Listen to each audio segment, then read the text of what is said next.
Good morning, ma'am. In the last class, we have discussed about filter function, I think, right? What's the functionality of this filter function? Will take two parameters, right? We'll have two parameters. What are the two parameters? First one is function name, right? Function name, then iterator. That can be a list, that can be a tuple, that can be a dictionary. Like this, we can have any iterable object. Okay. So now, what is the functionality of this filter function? Is it will give one by one. Okay, from this iterable in the sense list you consider. In the list we will be having collection. Okay, that collection will contain several elements. One element at a time will be given as the argument to the function.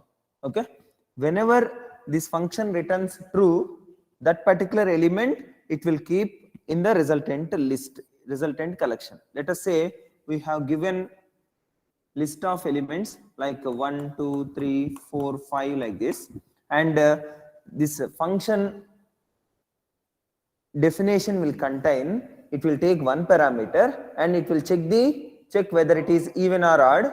If it is even, then only it will return true. If it is odd, it will return false. Whenever it gets true, those elements will be kept in the resultant. Okay, like that it will consider. So now iterable 1 2 3 4 is the argument. One, whenever we give to this function definition, how it will be? DEF, then function. How many parameters we need to have? Only one parameter. So what is that parameter? Just you can consider n. Okay, then n, if n is divisible by 2, then it will return true, otherwise false.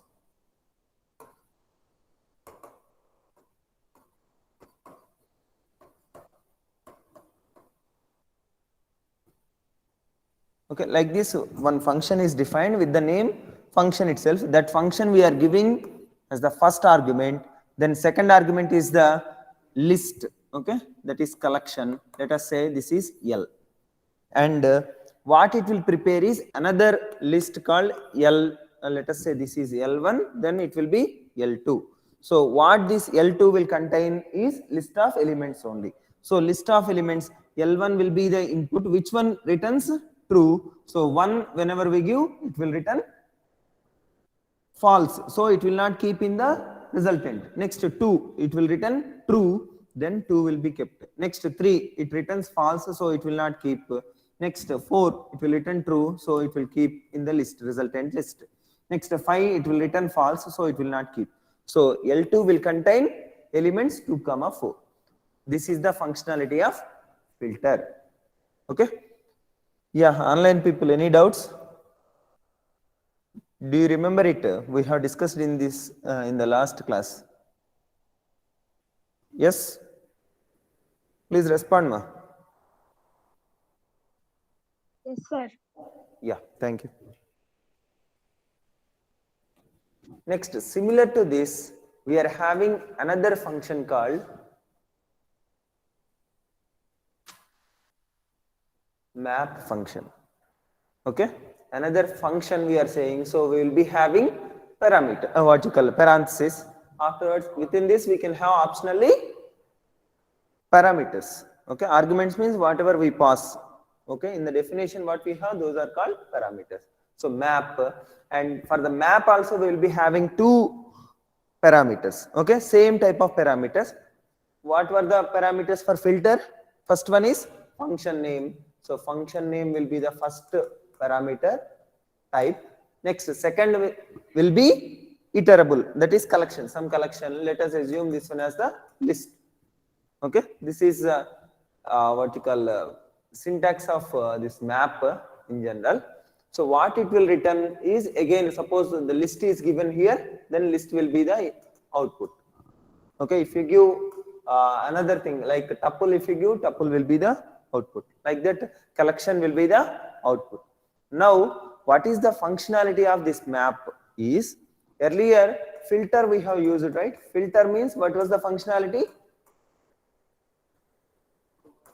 From this list, whatever the elements which will satisfy this function, those will be kept. Okay, here what it will do is, whatever the elements we have passed, all those elements will be converted based upon this function definition, and it will keep those elements. Okay, let us assume the function definition is like this.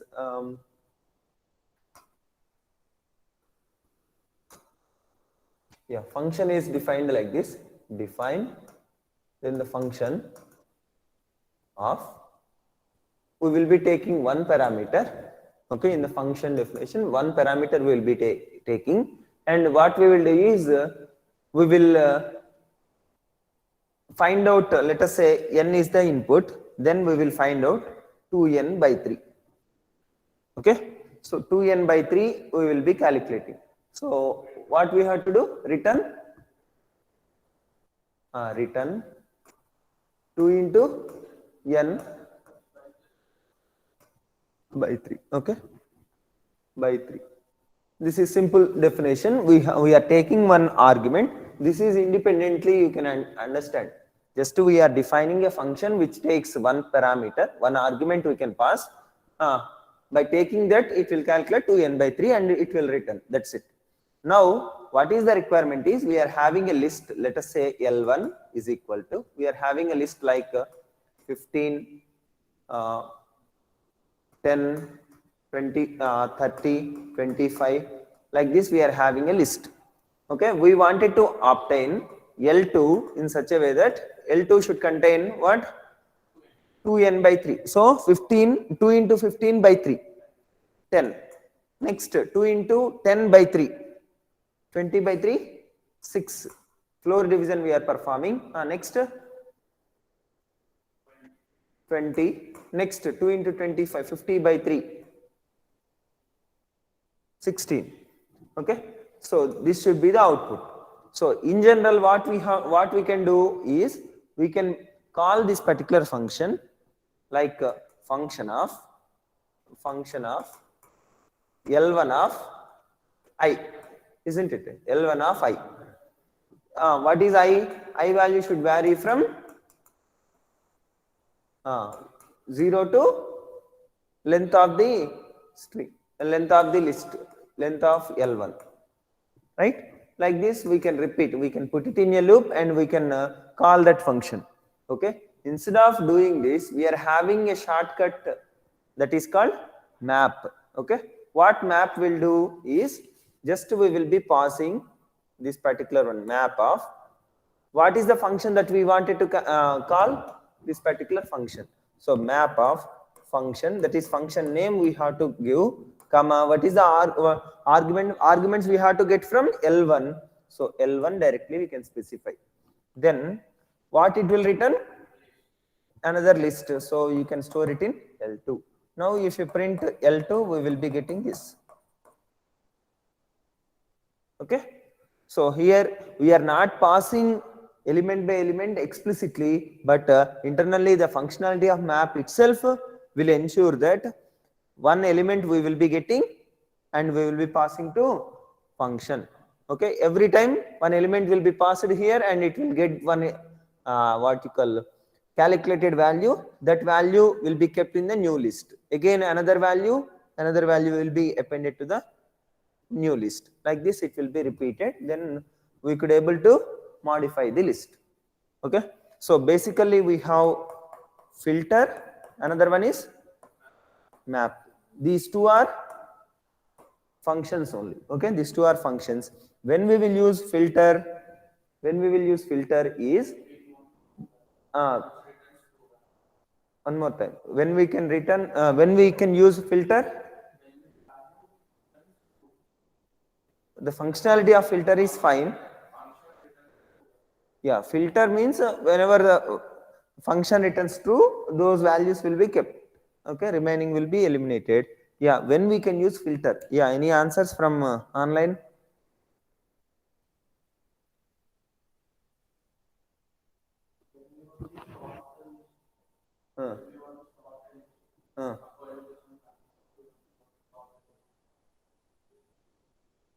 Yeah, online people, any answers?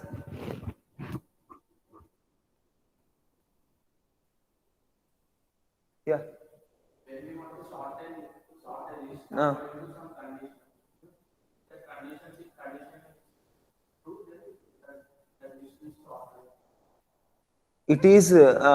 it cannot be applicable in sorting. Why? Because here we are considering a element individually.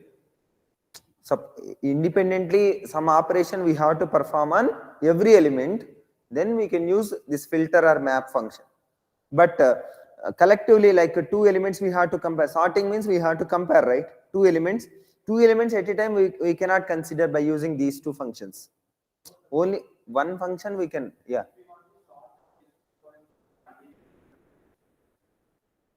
Okay. Suppose this list is given or this list is given. Now we have to sort. Then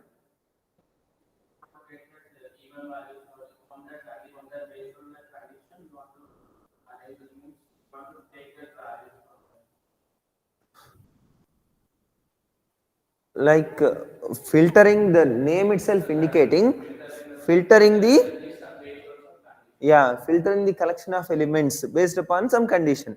That condition we can specify in function. That's it. Okay.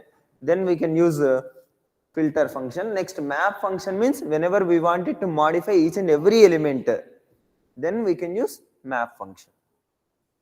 Okay. I hope you understand what is the functionality of filter and map. Yeah. Any doubts? If you have, you can ask online people.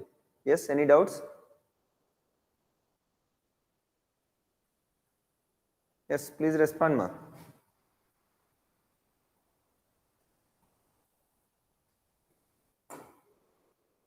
No, sir.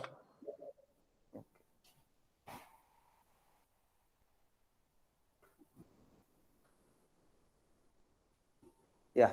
Now we will be seeing one shortcut to do this particular one also. Like we have defined one function, right? Defined one function by taking this, then return 2 into n by 3. This is what we have done. Okay. Instead of defining a function and returning a value, that computation, what we are doing, just we are taking one value and we are computing something. Okay. Like we will be taking n, then we are performing what? 2 into n by 3. Okay. This is what we are performing. So by default, we can define a function and we can call it, that is fine, but that can be achieved in what you call, in more easy manner, like by using a function called what you call, a special function called lambda function. By using a lambda function, same kind of thing we can achieve easily. Okay. How can we achieve? What is the syntax? That we will see. Okay. Of course, you got the intuition when we can use lambda function. How we can use? Now we will see.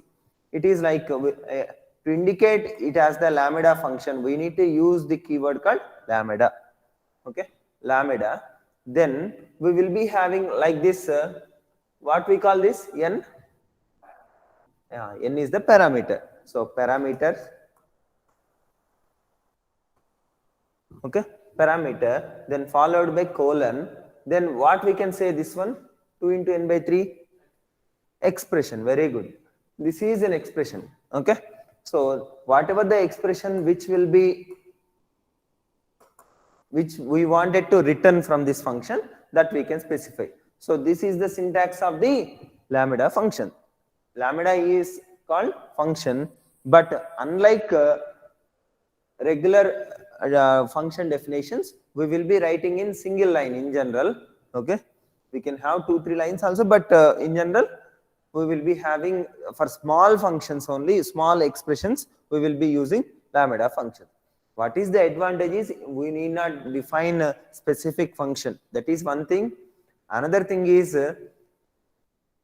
wherever we want, there only we can define this. Function definition means we need to define that at a particular point. Before using, we have to use, and outside of all, we have to define. Like this, certain restrictions will be there. whereas this lambda function, whenever we want, there only you can define. Like we are having a function 1, okay, function 1 we are writing, we are defining. Here we want some function. Here you cannot use define function 2. Try to understand. Inside this function, you cannot define function 2. Although the syntax, everything is fine, this is not allowed. Defining a function inside another function is not allowed. Okay, whereas if you want to have this kind of functionality, immediately you can define a lambda function, that is allowed. Okay, that is the vertical flexibility that we have in lambda function. Now let us consider, by using this particular syntax, lambda, parameters, then expression, how we can use this particular one we will see. Okay, and here we are not giving any name to the function. Okay, then how can we call it? That is also that also we will be seeing. Okay, as of now you understand two things. One is, instead of this function definition, we are defining a lambda function, and the syntax is lambda space parameters colon expression. Okay, these two things you understand, then we will see the example.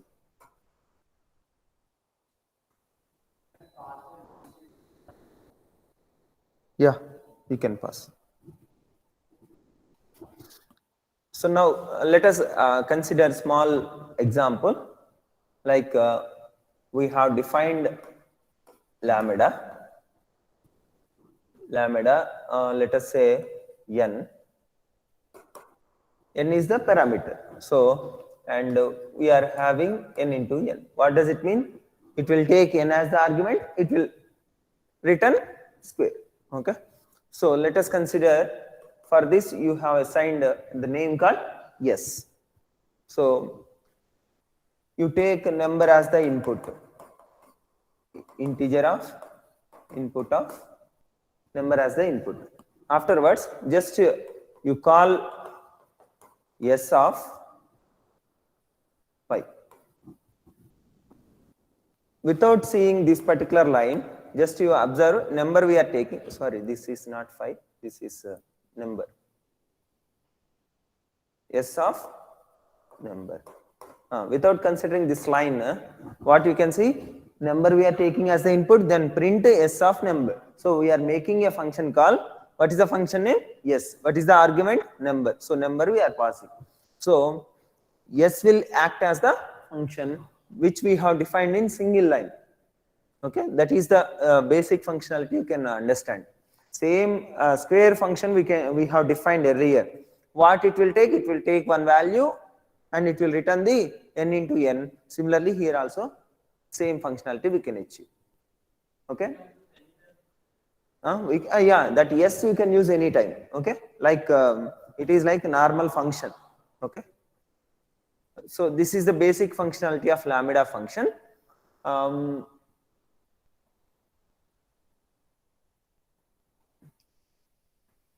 There is one simple customization which we can define on top of this lambda.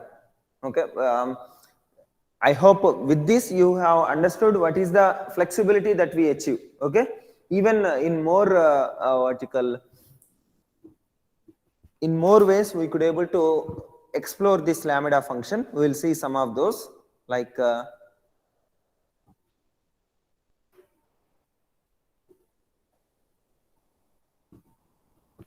you consider we are having a function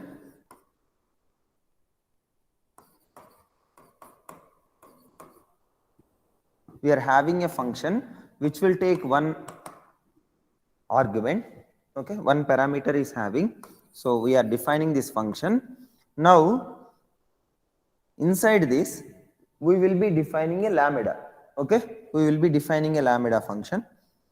Let us say lambda.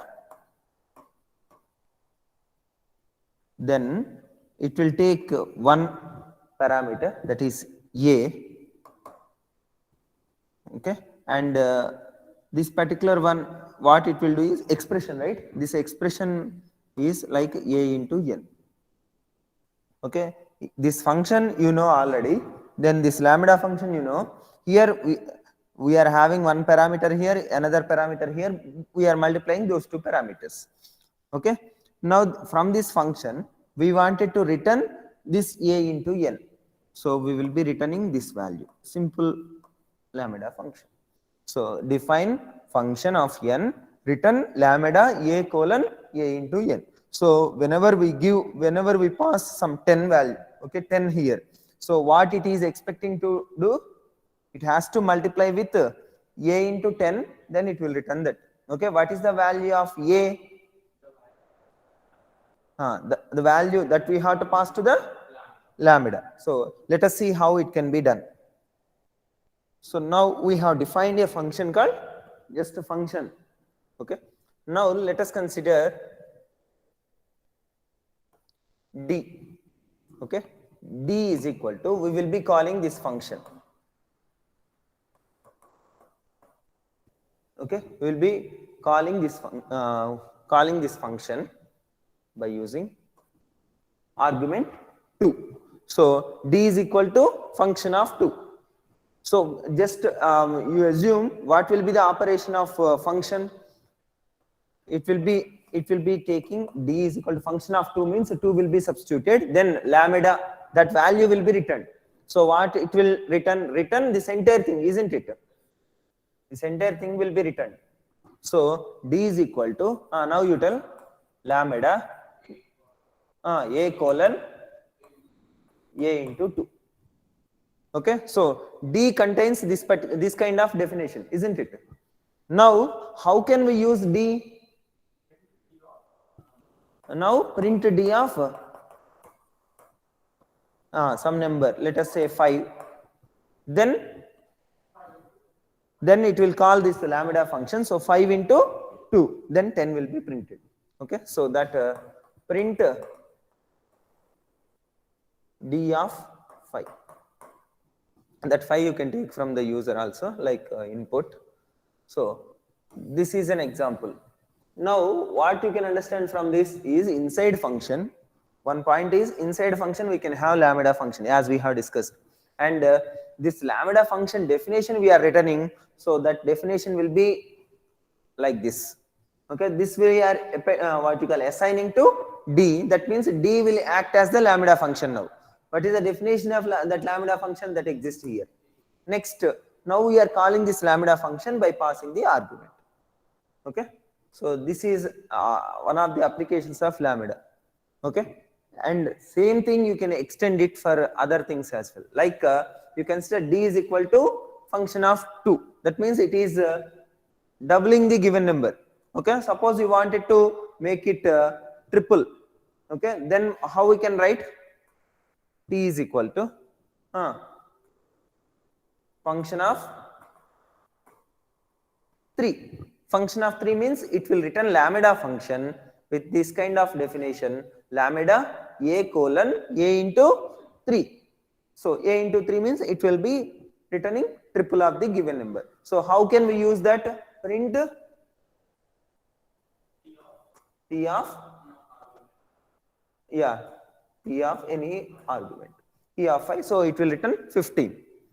Okay, for this the result will be 10. For this the result will be 15. So I hope you understand what is the functionality of lambda, right? Next, yeah.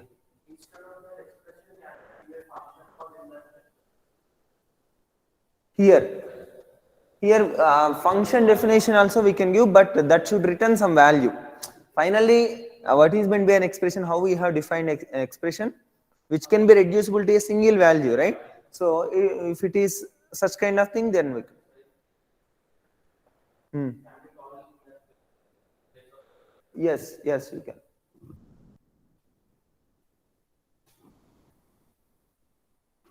Yeah. So now, any doubts, online people?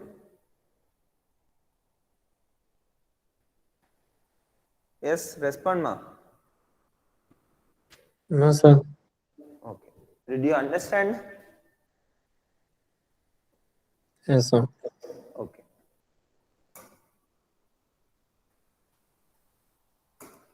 Okay, one more time I will try to repeat. See, we can define the lambda function.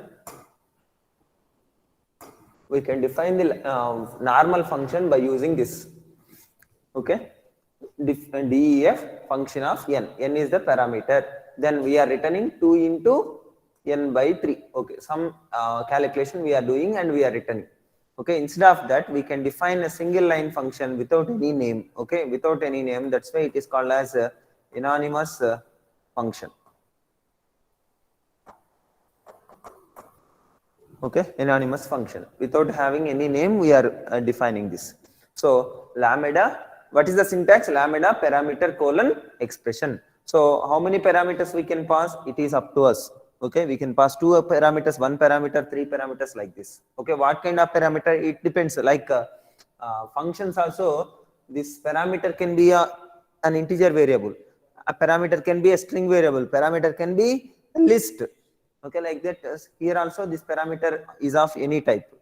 Next, here we need to have expression. Okay, this is the syntax for defining lambda function.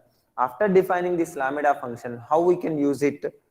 Those things you can observe from this example. That is, here we are defining a lambda function. We are defining a lambda function like this. That is, this is the parameter, this is the expression, and we are assigning that to one variable. Okay, now this variable name will act as the function name. That function name, by using that function name, we can call that function. Then this lambda function will be invoked. Okay, this is a simple example. Next, other application of lambda is we can make function definition dynamic. Like here we have defined a function which will take one parameter, that is n, and it will return lambda function definition. It is not returning the value, it is returning lambda function definition. So lambda a colon a into n. So now this this particular one can be assigned to any other variable, like as we have assigned here s, here we are assigning to d, and we are passing what?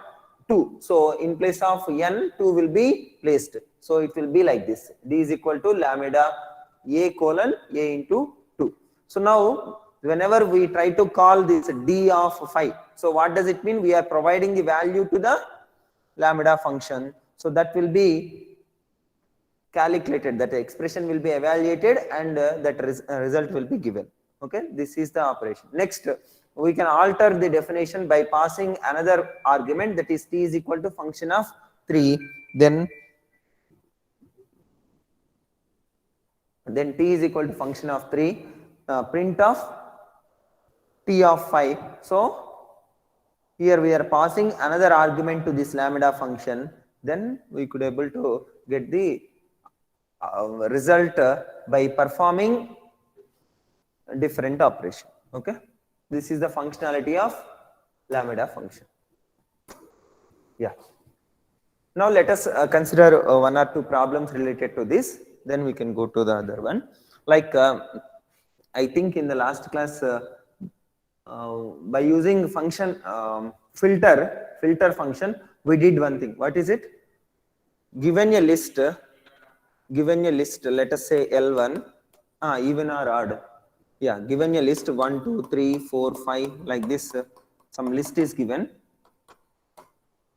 From this list, we have to prepare another list which are which contains only even numbers. So now how we can obtain is, we will be defining a function, right? We will be defining a function even odd. I think the name which we have given is even odd. So if n is divisible by 2, we will return true, else false.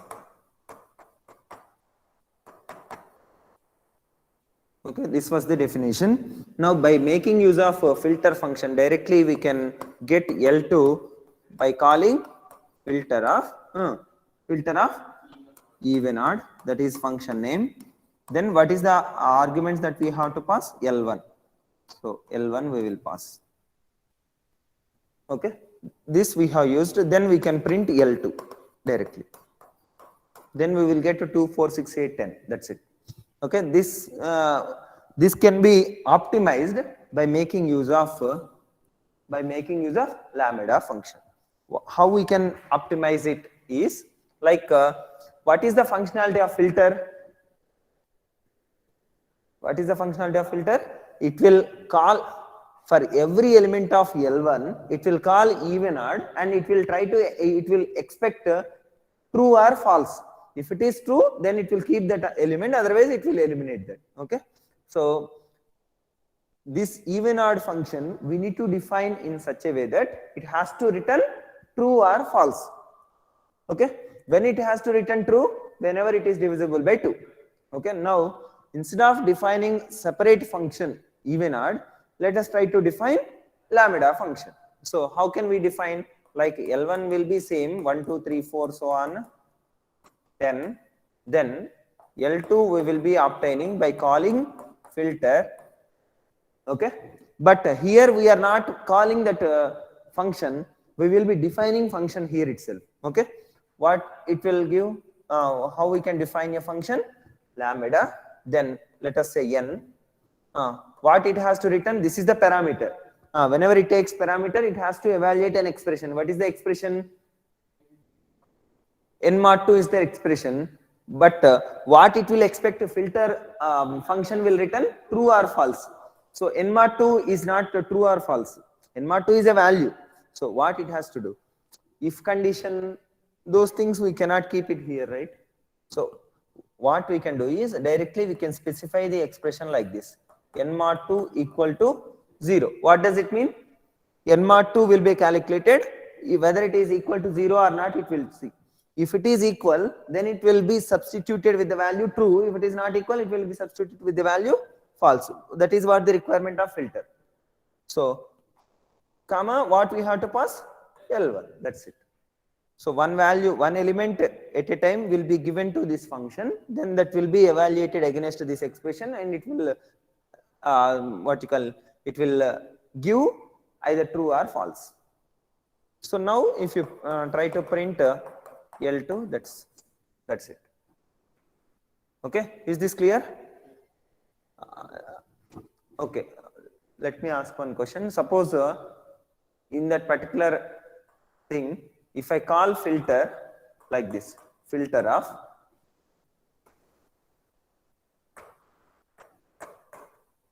what it will do? Filter of true comma L1. What does it mean? One element will be given as the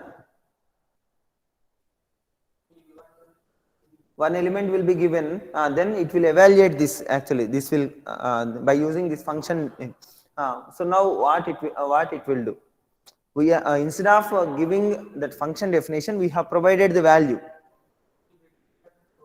total list. Okay, that you check it out. Okay, whether it is considering this true as the function name or true as the value. Okay, that you check. Okay, I hope you understand this lambda function. How? Okay, another last example related to this lambda function we'll see. Yeah, is this clear, ma? Online people? Yeah. Sir, if you want to use these functions, we need to store these functions in module, right, sir? If you which functions? Sir, this definition function, sir, even odd, we want to store in module, right, sir? First. Yeah. Then we should call and then we should perform the function, these filter functions, right, sir? No, that it is depending upon the requirement. Like you consider simple thing. We are having one function. Let us say even odd is one function, and you have defined this. Next, this is the definition. Next, define another function. You have defined. Now you wanted to call this even odd. This is, let us say 1. This is 2. 1 you have called, 2 you have called. Within this particular file itself, .py will be there. Then you can use directly this function or this function you can call within this particular file. Suppose you wanted to utilize these functions even odd 1, even odd 2, these functions outside of this file. Another file you wanted to use these functions, then you need to store what you call keep this one as part of import. Import, let us say this is x dot import x, so that you can use here even odd. Understand? Within the same file, if you wanted to use, then you need not consider this as the module. Suppose if you want to use these definitions outside of this, then you have to consider this one as the module. That module you have to import. Import space module name. Yeah. Do you understand, ma'am? Yes, sir. Thank you. Yeah.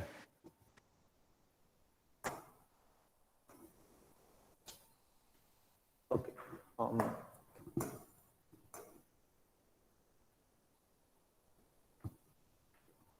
How many of you did package execution? Package. Anyone tried? Creating a package. A package is nothing but what? Directory, folder. Okay. Just one folder. But in that we can have one mandatory file called init underscore init underscore dot py. This empty file you keep it. Okay. Remaining things it is up to you. Like you can keep one file with dot mathematical dot py, like that. You can have some modules. Yeah, I have given. Yeah.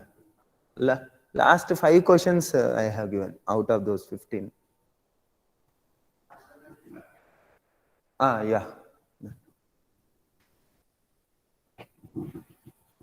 Yeah, I hope you understand what is the functionality of filter, what is the functionality of lambda function, and how can we combine these two together. Yeah. Now you consider another last example related to this lambda. That is, we are having list as we have discussed earlier. We are having a list 1, 2, 3, 4, so on 10, and now we wanted to calculate 2n by 3. Okay, so how many elements will be there in the resultant? 10 elements. Okay, 10 elements will be there. So L2 should call map. For this we can use map function. What is the what you call syntax? Function name, right?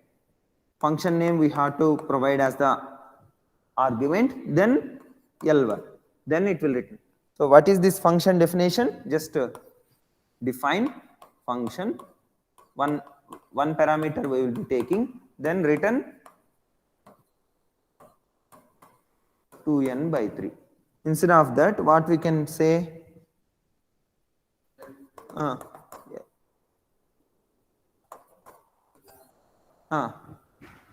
L1 we will be defining in the same way.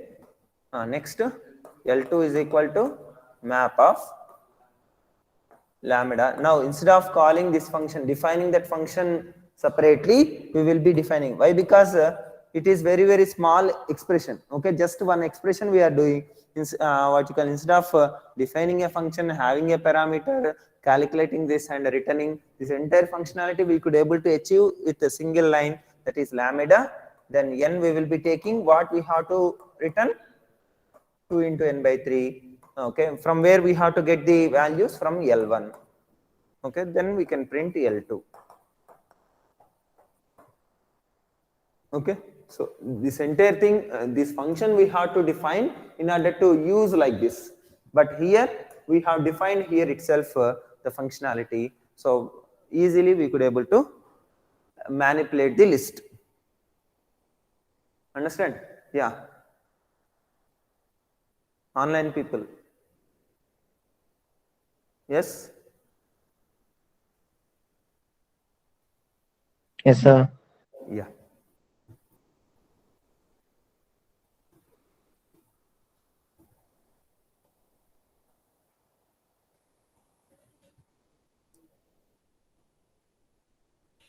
Noted?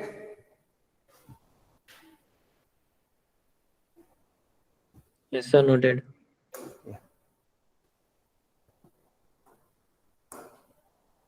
Next, with this, I'll stop lambda functions and filter map these things.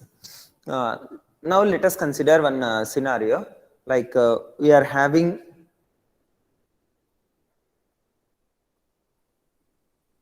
one function called, let us say a for addition. A is the function. So how can we define that function? A, which will take two parameters, let us say x comma y. Okay, x comma y. Then we will be returning x plus y. This is simple definition, this you know.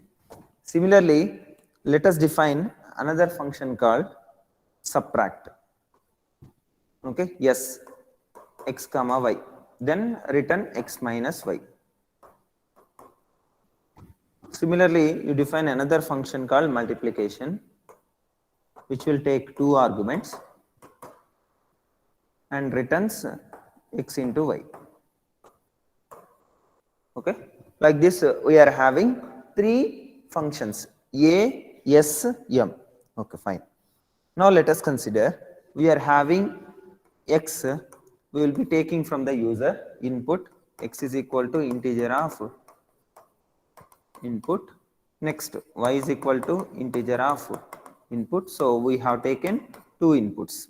Afterwards, we will make a function call. So what are the function names? A, S, M. So just we will be calling that print of a of x comma. Let us use some other names.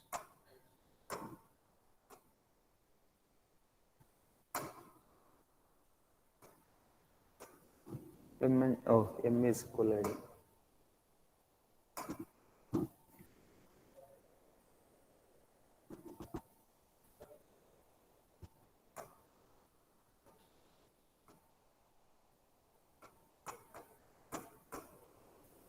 Okay, so like this we can make a function call to all other as well. S of p comma q. Next, print of m of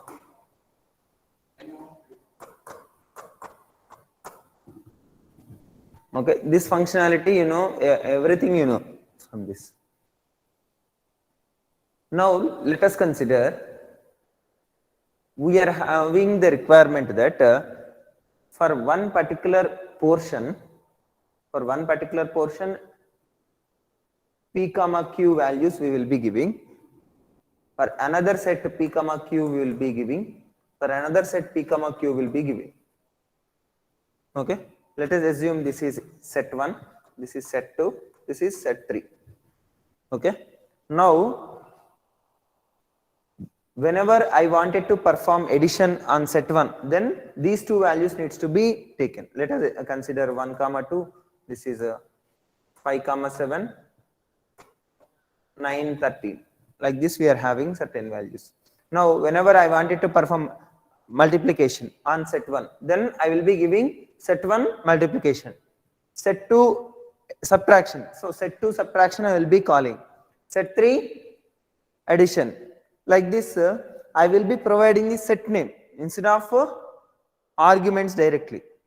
So try to understand, as most of the people are new to the concept, I am trying to give the intuition. Okay, I can give the definition directly without discussing anything, but you will get more clarity when we discuss like this, and visualization you can observe. See here we are having S1 which contains these two values. This is set 1, this is set 2, this is set 3. Whenever I wanted to call multiplication on set 1, I could able to specify set 1 multiplication. Next, set 2 subtraction. Next, set 3 addition. Like this. Not only this, on set 2 also I can perform multiplication. On set 2 also I can perform addition. Understand? So how we could able to do this kind of thing? Try to understand. It is like whenever we have defined these functions will not be executed without making a function call. Yes or no? Without making this kind of function call, these functions will not be executed. Similarly, Here also we wanted to have separate sets. On these sets we will be making a function calls, then only those needs to be present. Okay. What are the operations that are allowed on this particular set? Those are these. What are the operations performed on S2? Those all are, these three are allowed in on S1, S2, S3. So now, what are the operations that we can perform on this particular data? That we are defining like this. I am repeating once again. We are having some data like 1, 2 is data, 5, 7 is another data, 9, 13 is another data. On this particular data, what kind of operations are allowed, that we have defined here. Okay, this is like a format. Here we have defined what are the operations that are allowed, and now whenever we wanted to perform any of these operations, we can invoke those functions. That's fine. And how can we identify S1? S1 will contain 1, 2, S2 will contain 4, 5, 7, S3 will contain 9, 13. So while calling this addition or subtraction or multiplication functions, suppose S1 addition I wanted to perform, then what we need to pass? What is the identity of S1? Try to understand. What is the identity of S1? S1 can be identified by using these values, yes or no? S1 already contains these two. So whenever we have these two values, can we need to pass again and again S1 dot A of 1, 2, S1 dot M of 1, 2, like that we need not. Why? Because we have specified already the identity S1. So S1 contains already these values. Similarly, S2 dot S of means automatically these two values, whatever the data exists for S2, those will be taken. Okay. So this is the intuition. Now try to understand. We wanted to construct a house. Okay, we wanted to construct a house. For that, construct a colony, let us assume. Okay, construct a colony. So colony will contain similar kind of houses, yes or no? Similar kind of houses. So first of all, we will be having a unique area. Okay, same amount of area, we can say. Okay, like 100 yards, 100 square yards, or 200 square yards, or 300 square yards, like that. Some square yards place will be there. This place we will be considering like inside another border we will be considering for compound and all. Okay, outer will be the compound, inside actual built area. Here now we can what you call divide like this.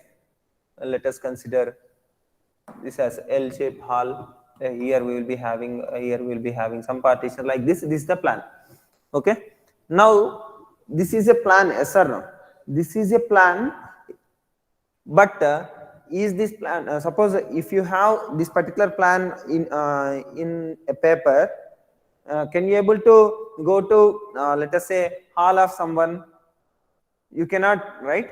That does not exist in real time. Okay, whenever we give what you call this particular plan implemented on certain at a certain site, then only it will get reality. Okay, similarly here also what we will do is we will be defining these kind of functions. Okay, we will be defining these kind of functions, and we will save with some name. Okay, yeah, try to understand. Define A. Okay, we will not pass any parameters. We will not be having any parameters. Just what it will do is it will return x plus y, right? X plus y. Next, similarly, subtract. We are not taking anything. X minus y. Similarly, multiplication as well.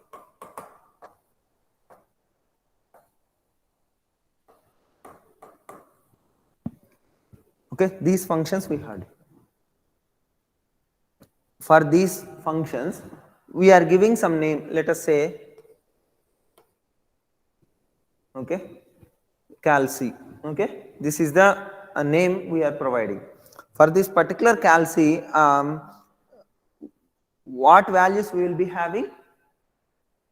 XY values we will be having. Okay, XY values. Now let us consider we are having calc 1, calc 2, like S1, S2, S3 we have considered, C1, C2, C3. Now consider two values.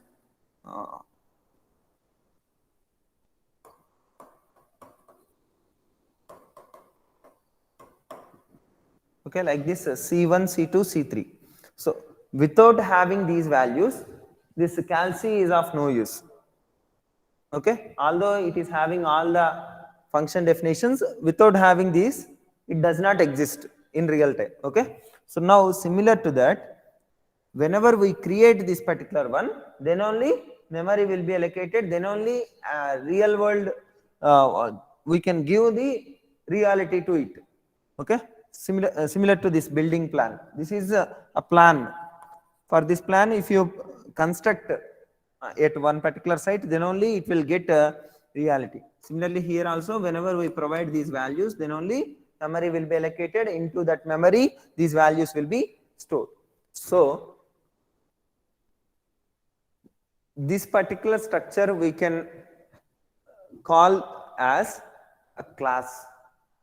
Okay, this particular structure, like we are having set of functions, okay, which are defined on some data, for that particular data, these are the allowed operations, and we can consider this as a class. And this is the example: class colon, okay, class name, calc is the class name. Then we are defining these all functions. So these all will be part of this particular class. But when we define a class, do we get any real world entity? No. When we will get real world entity? Whenever we provide these values. Okay. Whenever we allocate some memory and we provide some values, then only it will get reality, like some entity will be, yeah, that entity can be identified. So how we can do that is, what is the name of the class? Name of the class is calc. Okay, name of the class is calc. Then calc of whatever the values that we wanted to pass, that you can pass here. Calc of 4, 5. Okay, and this how we are referring? C1. So C1 is equal to calc of 4, 5. Similarly, C2 is equal to calc of 100, 120. Like this, C3 also you can define.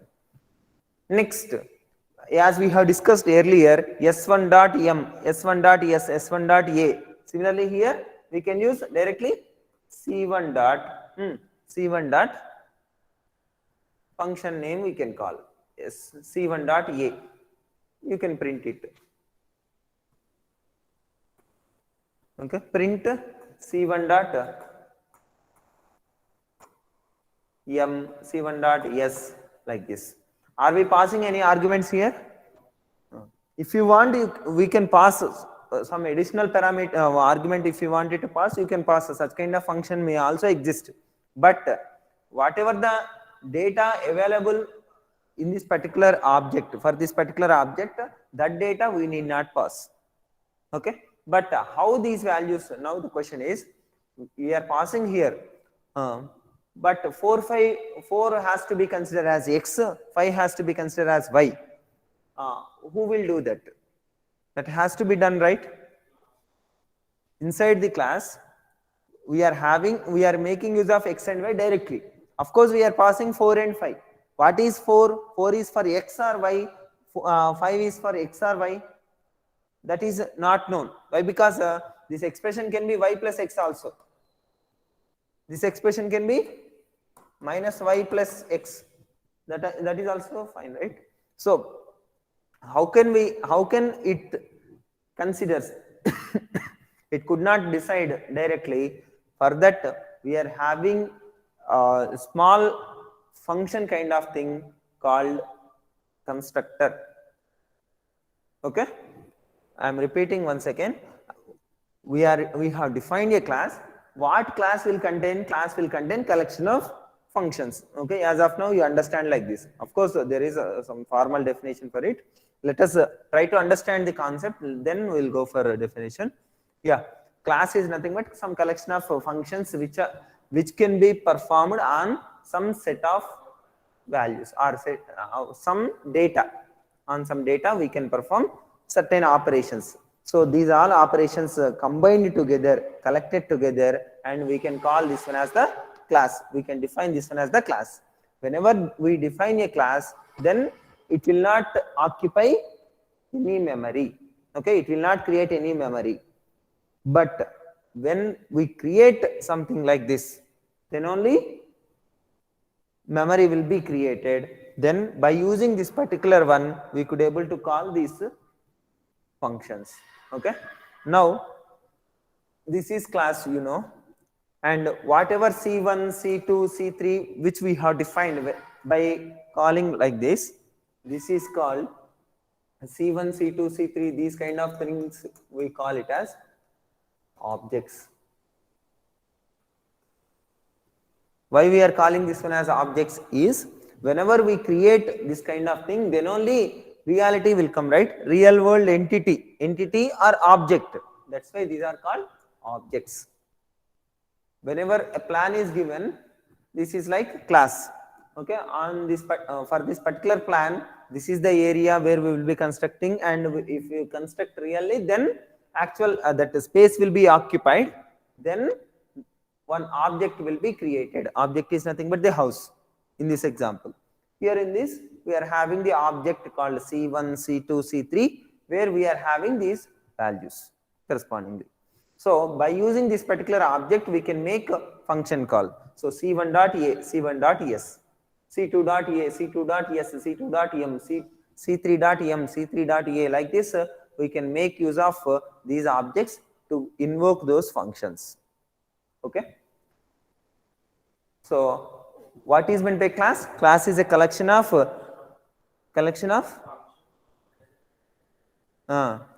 functions. Whenever we create class, it will not occupy any memory. It will not create any memory. Create in the sense, of course, I should not use that word create. It is like it will not allocate any memory to it. Okay.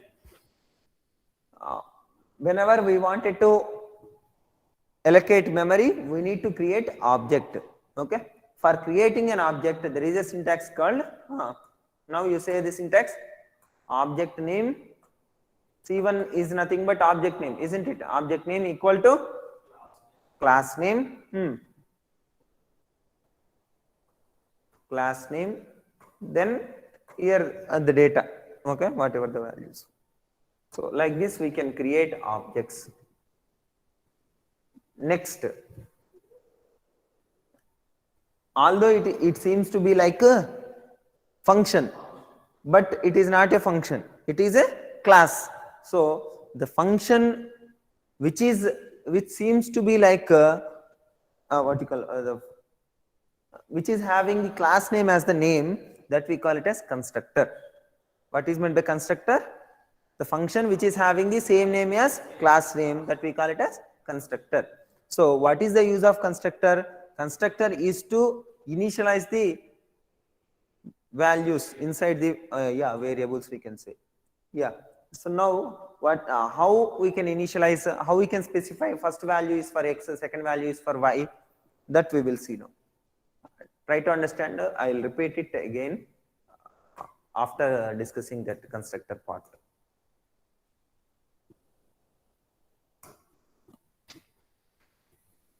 Yeah, we wanted to define a class called, okay, I'll see.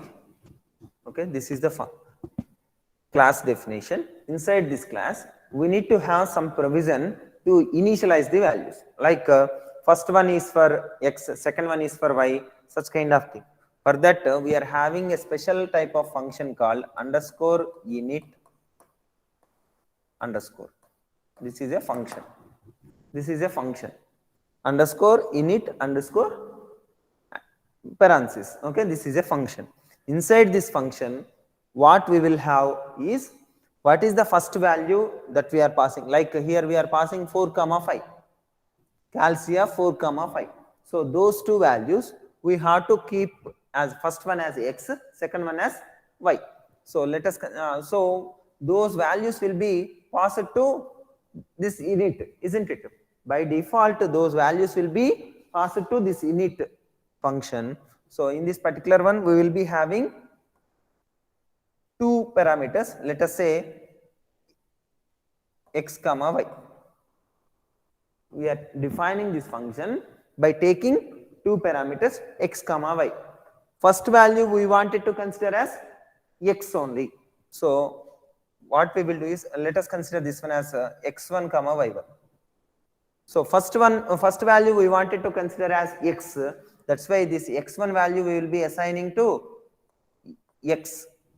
That means whatever the values, these can be any names. x1, y1 can be any names. Okay. First value we wanted to consider as x, but this x should be same. Here we need to use x only. Why? Because inside function definitions we have x and y. So x is equal to x1. So x1 value will be assigned. Next, y is equal to y1. Okay.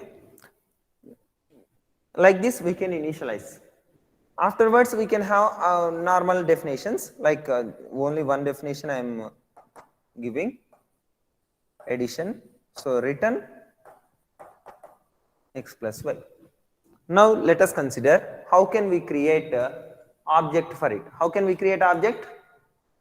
C1, that is object name equal to, this is the syntax. Object name equal to class name. What is the class name? Calc. Then values we have to provide. How many values we have to provide? Two values. Let us say 4 comma 5. So C1 is created. Then in the memory C1 will be created with two. One is x, another one is y. X value will be 4, y value will be 5. How these values will be assigned to x and y? By using this init function. So init function, x is equal to x1, y is equal to y1. Like this it will be created. Now we wanted to invoke addition, that is c1 dot a of, then it will return x plus y, that you can print it. Okay. One small vertical addition to this, that is here we can have x1, y1, we can have p comma q, we can have m, n, we can have anything, any valid identifiers we can have. Okay. Can we have x and y also? Try to understand the question. Here these are the parameters. These parameter values will be given from the object object creation. While creating object, values will be provided. Those values will be copied into these parameters, and internal inside this init function we are assigning these values to corresponding variables x and y. Now we can have x1, y1, then there is no problem. x2, y2, then also no problem. mn, no problem. p comma q, no problem. So we can have any valid identifiers. Now can we have x and y as well here? That's the question. If you have x and y, what will be the function definition here inside? X is equal to x, y is equal to y. X is equal to x, y is equal to y. But for reader it cannot be understandable. X is equal to x means y, that statement is there, but without the statement it will not work. Y is equal to y also seems to be nothing, no operation, but it is having the importance, right? So to differentiate this particular one, or this x and this x, we need to separate it. Okay, for that we can use some object like a current object. You can use any name here. Let us say current object. Current object is C1. Current object C1 current dot x is equal to, you can write x as well. Here also current dot y is equal to y as well. Okay, now you can distinguish x1, y1 you can have, xy also you can have. Okay, current dot x is equal to x, current dot y is equal to y also you can write. Okay, to differentiate these values and these values are different, we are making use of this convention called some object, that is current object dot this. Okay, you can use any name here. Okay, most of the times they will be using self dot x, self dot y. Okay, it is better. My recommendation is to use current object in even current object dot x, so that it will be more meaningful, more understandable. Yeah, yeah. Without that, yeah, it will not. So now, I hope you understand the basic functionality of this class, object creation, and init method. Okay, init function. In the init function, how many parameters we will be having? Mandatorily one current object. Okay, current object will be there. That current object name can be anything. Okay, in general, self will be used. You can use any name. Okay, next followed by some parameters. So after defining this, then this object will be created. By using that object, you can invoke these functions.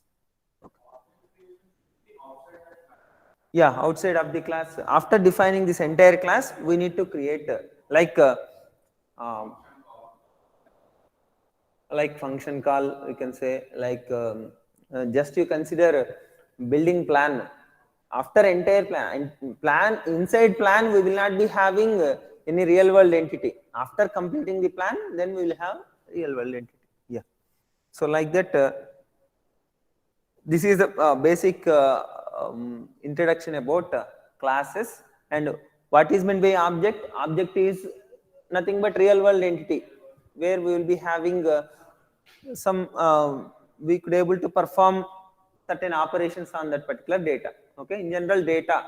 Okay, so data and operations together we can consider as a class.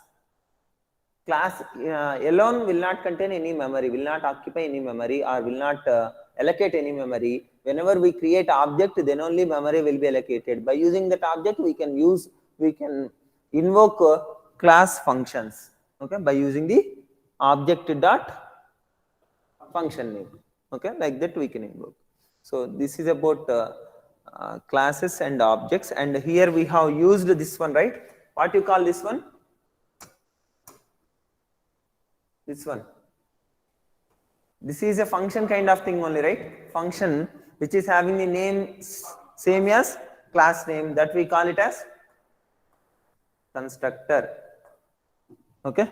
Whenever we create object, implicitly it will invoke init function. Okay, implicitly it will invoke init function. There we will be initializing these values. Okay, these values can be initialized there. And by using this is an object, C1 is the object name, this is the constructor class name, which is followed by parenthesis is called constructor, and yeah, by using this we can call. Okay, any doubts online people?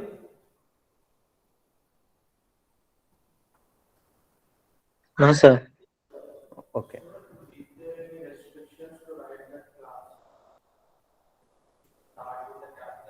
No restriction, but it is better practice to give this particular name starts with a capital. That is good practice, okay, but there is no restriction.